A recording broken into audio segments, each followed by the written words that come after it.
citoyens et futurs citoyens de Star Citizen, bonsoir, Elminster au micro. Et aujourd'hui, je vais continuer à vous parler du Shipyard. Par contre, j'en ai sauté un certain nombre que je vous reprendrai par la suite pour vous parler aujourd'hui du SCU et de la capacité des cargos. Alors pourquoi je vous en parle maintenant avant tous les autres? Pour simplement parce que ma guilde, donc la guilde la plus importante du jeu, non c'est pas vrai, Colossus, en fait, Colossus Transport, c'est ma guilde, nous sommes entièrement spécialisés dans le transport. Donc ça, c'est méga, hyper, top, intéressant. Ça en fait des méga supériorités, mais c'est pas grave. Voilà, donc c'était pratiquement primordial pour que mes amis de la guilde puissent voir à quoi s'attendre, et surtout les futures personnes qui voudraient nous rejoindre sachent à quoi il faut s'attendre par la suite chez nous au niveau de cette guilde spécialisée, je le rappelle, uniquement dans le transport. Bon, trêve de parler de ma guilde, la Colossus, je la rappelle. Parlons de ce que nous dira donc The Shipyard, et plus précisément donc sur le cargo. Alors il commence comme ça.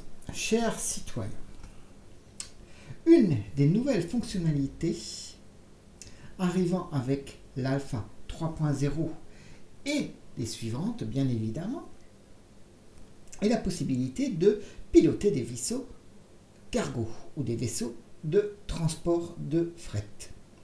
Cela ouvre un monde d'opportunités pour les joueurs habitués au pilotage des vaisseaux de combat et des batailles. Nous espérons que cela ouvrira un intérêt alternatif pour les joueurs et surtout une possibilité de gagner de l'argent honnêtement ou malhonnêtement. Et oui, il y a les deux. Et les deux seront expliqués d'ailleurs. On va dire que acheter des marchandises sur une station et aller les vendre là où le besoin se fait sentir ou où la valeur de vente est la plus forte, tout ça après avoir transporté dans l'espace, encouragera, nous l'espérons, de nombreux joueurs à embrasser la carrière de transporteur. Alors nous allons détailler dans une première partie en fait, cette carrière et après on va expliquer l'histoire du SCU et des cargos. Alors le style du jeu du transporteur vient avec une nouvelle vision de l'importance du vaisseau à utiliser.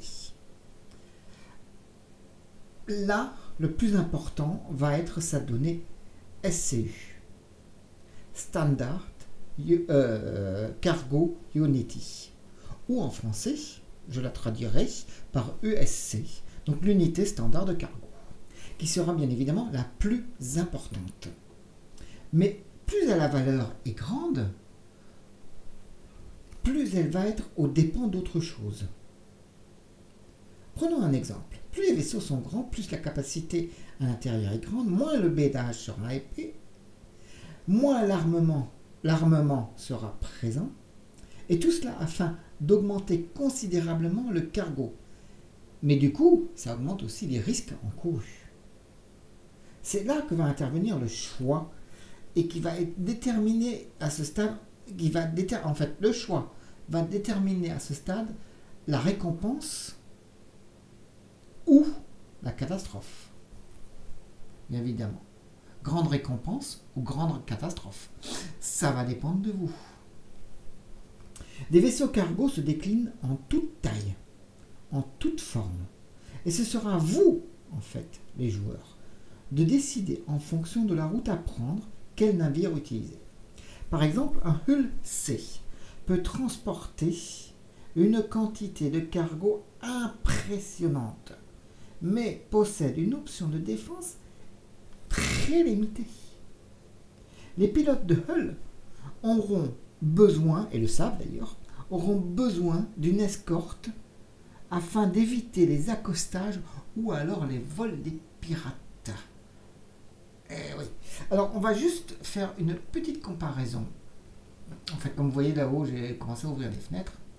Et donc là, on parle du hull C. Le hull C, bon, quand vous ouvrez, en fait, quand vous allez ici, que vous ouvrez les différents vaisseaux, vous n'allez pas arriver sur cette fenêtre, vous arrivez sur cette fenêtre-là, qui est en fait la nouvelle fenêtre des hardpoints, que je vous expliquerai dans une autre vidéo. Vous êtes obligé d'avoir une spécification, et là vous voyez toutes les spécifications, mais celle qui nous intéresse, c'est celle-là.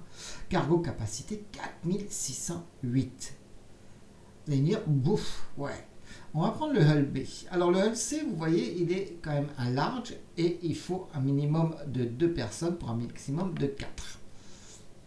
Le hull B, il en a que 384. C'est un medium. Il faut une seule personne pour le manœuvrer. Donc du petit hull B que voici au petit hull C que voilà, c'est 10 fois la taille de cargo transportable. C'est assez impressionnant. J'avoue, s'il reste à ces chiffres-là, ouf, ça décoiffe quoi. Et vous allez comprendre pourquoi. Parce qu'après j'explique à quoi correspond un SCU. Voilà. Alors, des vaisseaux tels que le Caterpillar ou le Starfarer offrent eux plus de défense et de manœuvrabilité pour se défendre et pour défendre leur cargaison.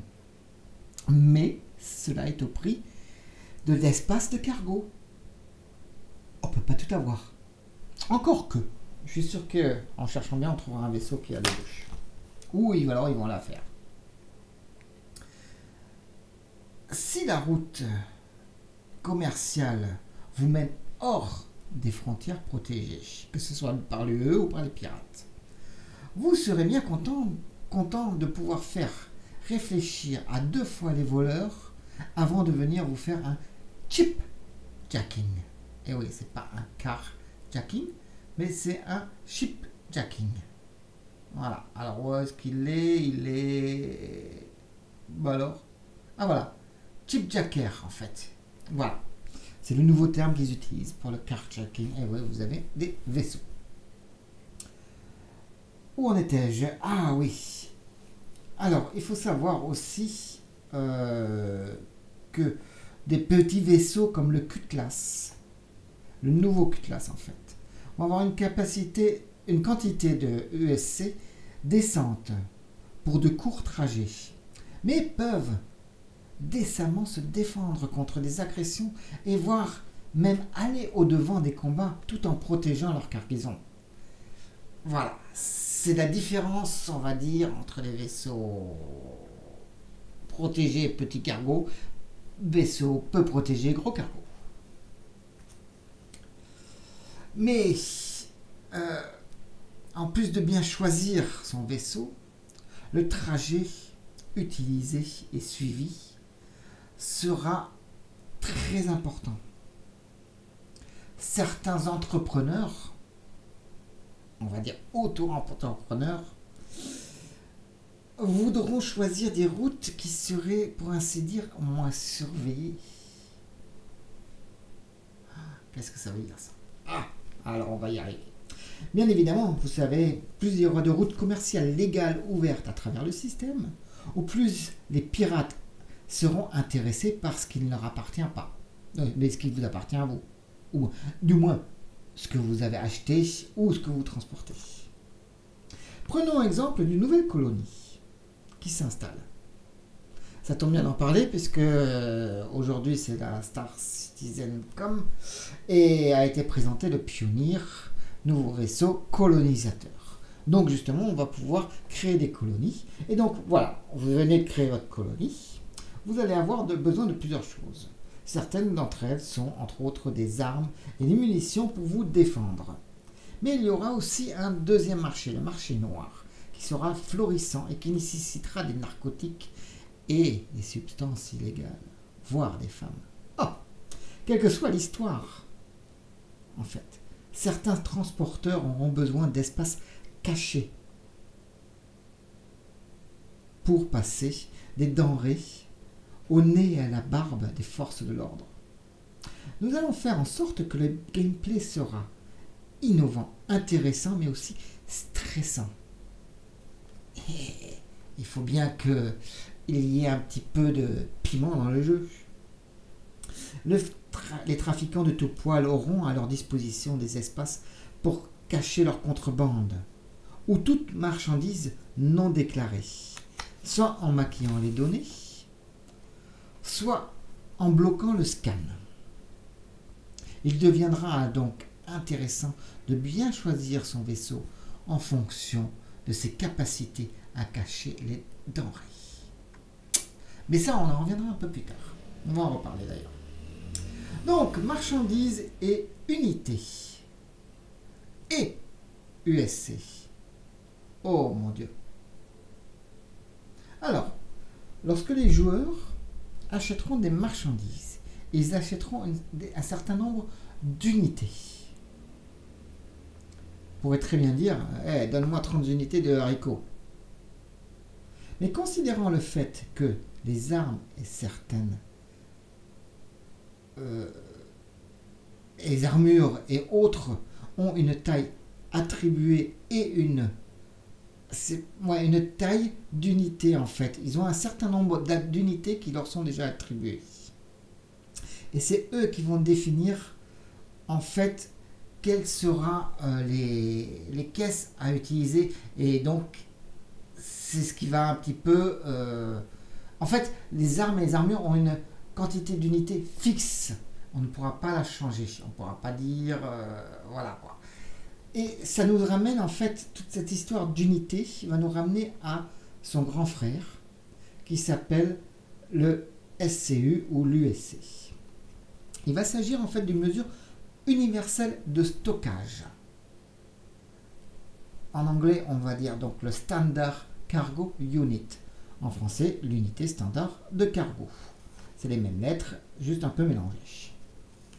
Donc, une unité standard de cargo, une USC, sera donc la taille de notre boîte standard, dans laquelle on pourra mettre des denrées et qui en fait va gouverner et va en fait amener à calculer toutes les autres boîtes. C'est à partir de cette mesure-là.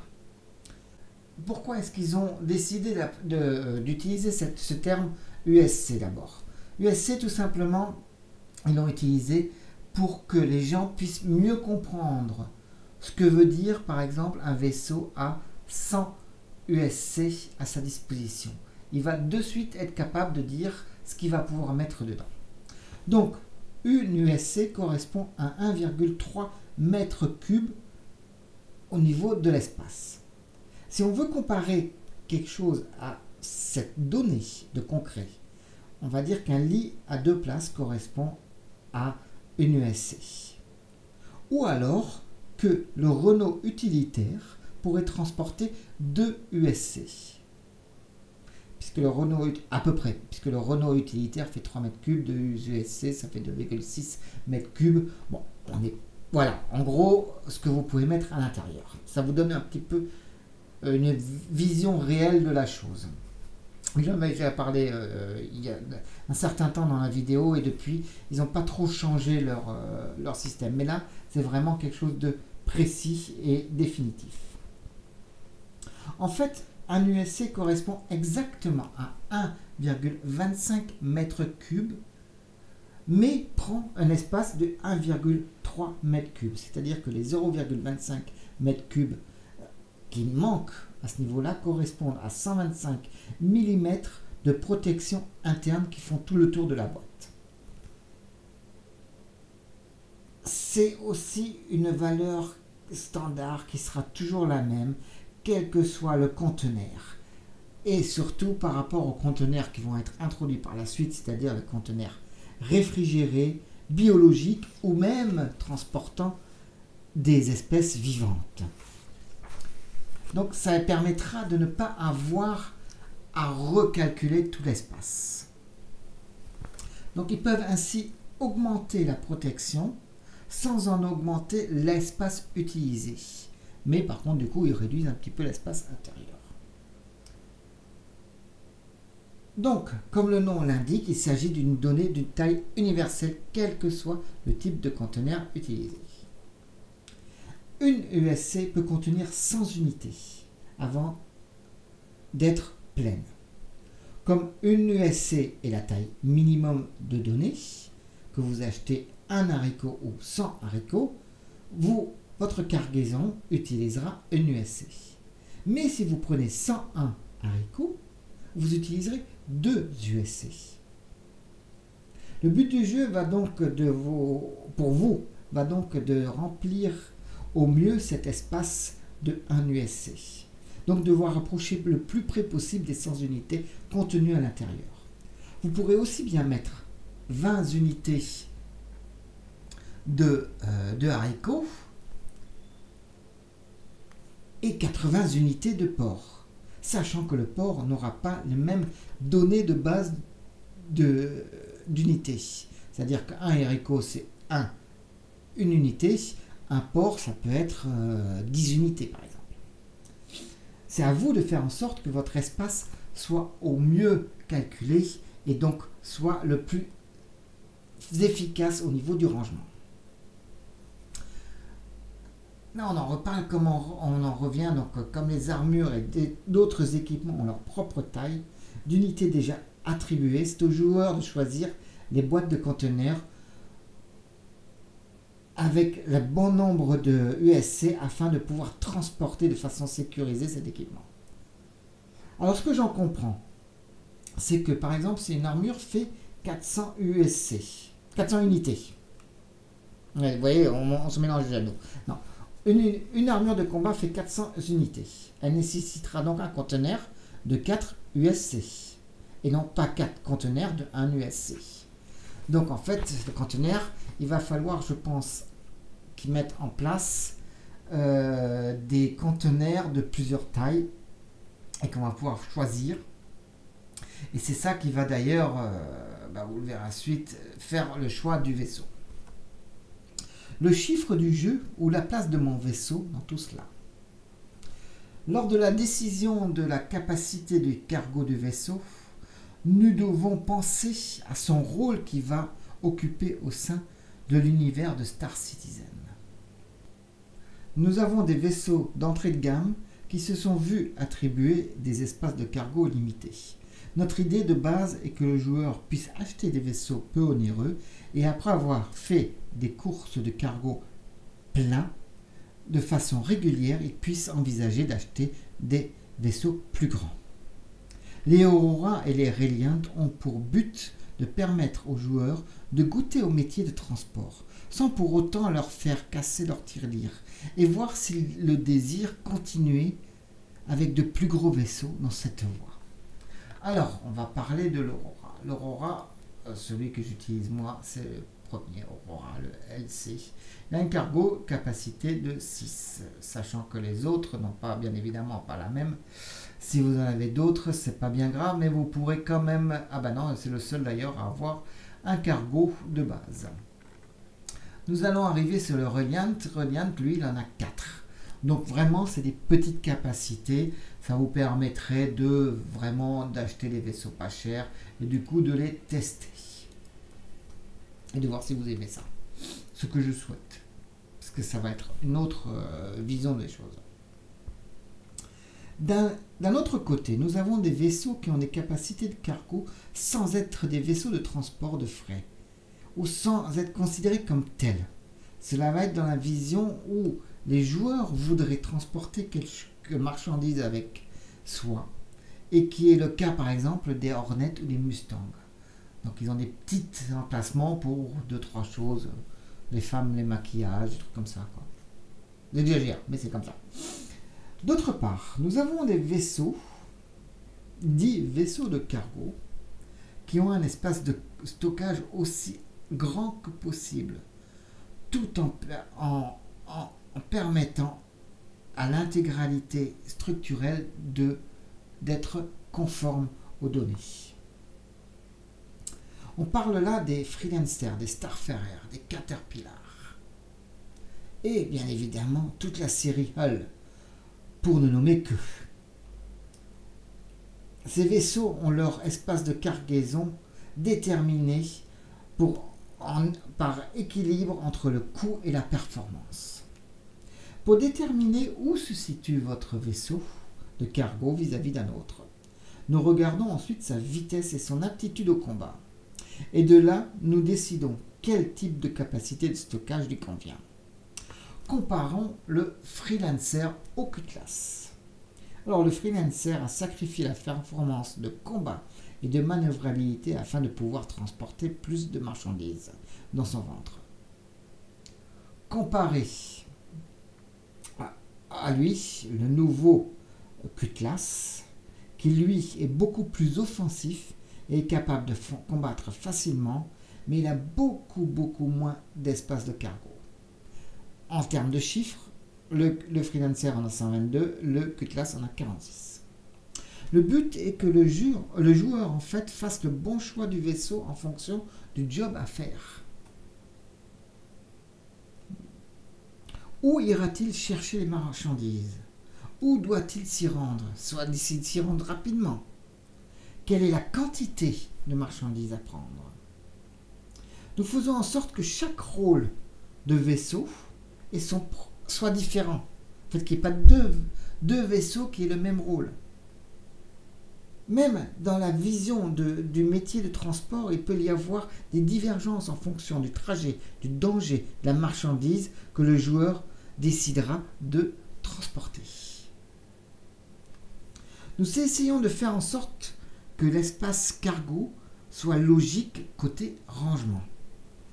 Il est vrai que le joueur serait tenté de mettre des conteneurs un peu partout dans le vaisseau, comme les coursives ou autres recoins du vaisseau. Mais charger ou décharger ces caisses pourrait être impossible du fait de la taille des portes ou des plafonds. Tous les vaisseaux n'ont pas la chance, comme le Caterpillar, d'avoir une grande porte pour charger les caisses.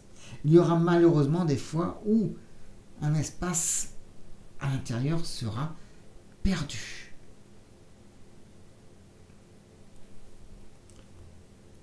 Emballer pour le job que... Qu'est-ce que vous... Ah bah oui, c'est là. Je vais même trop vite, vous voyez. Emballer pour le job que vous avez et pour le job que vous voulez. Beaucoup de demandes, notamment autour du fait de pouvoir surcharger le vaisseau, dépasser son poids autorisé. Il a été décidé que ce serait possible. On va pouvoir lever et ranger les caisses manuellement, sans tenir compte de la grille de rangement de la soute. Je vous mettrai en description en bas une vidéo où on voyait justement en fait ce système de grille à l'intérieur où vous placez. En fait, les espaces sont prédéterminés. C'est en fait une grille carrée dans laquelle vous mettez votre caisse et rentre pile poil dedans. Cette grille pourra, je ne sais pas s'ils ont l'intention de le faire, mais il était prévu que vous puissiez le faire manuellement ou alors aller au Codebic et dire bah tiens je range tant et tant de caisses et lui il va les ranger au mieux de l'espace qu'il y a. Ça ce sera encore des choses à voir. Donc les joueurs pourront donc poser les caisses où ils le désirent, mais ceci à leur risque et péril. Comme c'est le cas actuellement, mal ranger son véhicule ou vaisseau peut entraîner des catastrophes.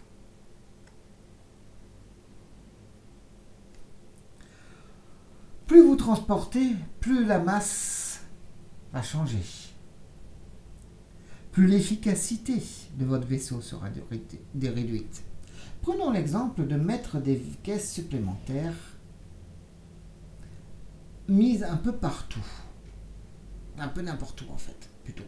L'équilibre de votre vaisseau sera impacté. Les propulseurs vont devoir compenser ce déséquilibre. Et le vol sera plus compliqué. Cela dit, le système de vol va toujours compenser, donc vous pourrez toujours voler. Mais par contre, vous consommerez beaucoup plus de carburant. Et bien évidemment, qui dit plus utiliser les propulseurs, dit plus les user. Tout cela, bien évidemment, contrairement à un vaisseau qui aura été rangé correctement et donc optimisé. Ils ont l'intention de pousser le réalisme encore plus loin, au point où l'oxygène, la température de la pièce sera impactée par le nombre de joueurs à l'intérieur, mais aussi par les caisses. De plus, lors des manœuvres de combat, entrée en atmosphère, des sauts quantiques, etc., il y aura un impact négatif sur les caisses non arrimées correctement, qui risquent de voler en tous les sens et pourraient potentiellement faire des dégâts. Même s'ils ne savent pas encore la quantité de dégâts que cela pourrait entraîner, ça entraînera des dégâts, sans oublier bien évidemment le fait important qu'il sera possible de décompresser la porte. Et là, adieu aux caisses non arrimées, comme vous pouvez déjà le voir actuellement dans les films. La vraie raison de conserver des marchandises hors des grilles, c'est là qu'on va parler, la contrebande. La contrebande est une grande fonctionnalité du système de fret et elle va être ajoutée dans un futur très proche. Nous espérons que les joueurs d'ailleurs en tireront parti. Toute caisse placée sur la grille de cargo sera donc considérée comme étant déclarée et elle sera sur le manifeste du vaisseau. Cela veut dire qu'en cas de contrôle, fixe ou spatial, ben oui, on est dans l'espace. Le pilote donnera son manifeste de cargaison, comme le fait tous les camionneurs actuellement, déclarant que tout ce qui est chargé est déclaré. Si toutefois le joueur enlève une caisse de la grille de cargo, il cherchera consciencieusement à ne pas déclarer cette caisse. Mais comme on en a parlé plus haut, laisser une caisse n'importe où pourrait entraîner des conséquences désastreuses.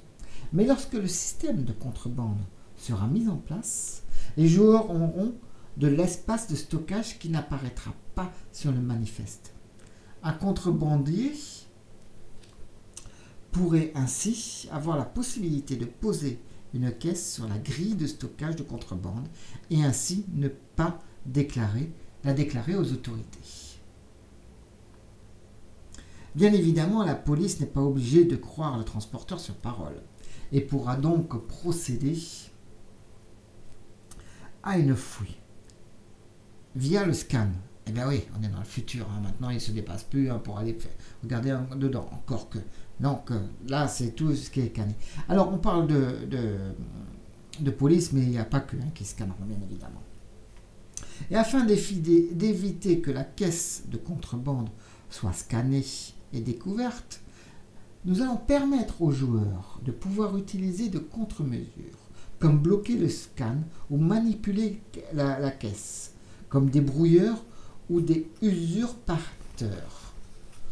C'est un nouveau terme qu'ils ont utilisé, que j'ai traduit ainsi. C'est peut-être pas la meilleure traduction, mais bon. Malheureusement, à force d'être scannés, soit par les forces de l'ordre, soit par les pirates désireux de vous soulager de votre contrebande, aucune cachette ou protection n'est définitive, à moins d'avoir le dernier des systèmes de camouflage du marché noir afin de pouvoir contrer cet état de fait. Il est envisageable de devoir changer de carrière si vous êtes pris un peu trop souvent. Eh oui, la vie n'est pas toute rose. Donc ça veut dire, en fait, si j'en comprends bien, qu'il va y avoir deux sous-systèmes. Il va y avoir le système donc, de cargaison officielle, la cargaison frauduleuse, mais que quand vous êtes en train d'utiliser la cargaison frauduleuse, il vous faudra aussi avoir accès au marché noir afin d'acheter les contre-mesures les plus efficaces. Ouais, ça veut dire... Mais je pense pas que vous puissiez, dans ce cas-là, commencer comme contrebandier. Puisque justement, il vous faut acheter cette contre-mesure. Donc, bon. Question-réponse. Ou alors, question que vous pourriez vous poser. Cela concerne le Reclaimer. Le Reclaimer d'origine possédait 2500 USC. Et maintenant, il est donné avec 360 USC. Où est passé le reste? Le Reclaimer que l'on voit ici. Voilà, un vaisseau absolument énorme. Spécification 320 unités de cargo. Ouais, c'est vrai. Alors, Lors des mises à jour du classement du vaisseau, nous avons décidé de définir comme capacité de source le véritable espace de stockage pour transport des marchandises. En ce qui se concerne donc le Reclaimer, la majeure partie de son espace de stockage interne est pour le matériel de récupération qu'il aura trouvé. Comme nous ne voulons pas léser ou tromper les acheteurs, nous avons décrit le Reclaimer comme n'ayant que 360 unités de cargo, de capacité de source en fait. Le reste étant bien évidemment vraiment dédié à la récupération. On espère ainsi que les chauffeurs et les joueurs comprendront mieux la notion d'espace de stockage utilisable. Il faut s'attendre bien évidemment à des changements similaires pour les vaisseaux de minage comme l'Orion, le Prospecteur. Prospecteur que l'on pourra normalement piloter déjà avec la 3.0. La plus grande partie des USC actuellement donnée est réservée pour le mineur, cristal ou autre chose récoltée. Donc la valeur de stockage va bien évidemment diminuer pour donner la vraie valeur de stockage de marchandises et non pas la valeur de stockage générale. Voilà, j'espère que cette vidéo vous aura plu. Désolé, j'étais en train de lire en même temps les traductions que j'avais faites, ce qui n'est pas toujours évident puisque je n'avais pas vu au moment où j'ai fait la vidéo en allemand de Crash Academy qui fait les autres vidéos. Souvent je me sers de leurs vidéos pour faire la mienne en utilisant le par cœur, puisque c'est vrai, j'ai la capacité de retenir énormément de choses de ce côté-là, alors que là je ne l'ai pas fait. J'ai directement traduit ma propre page.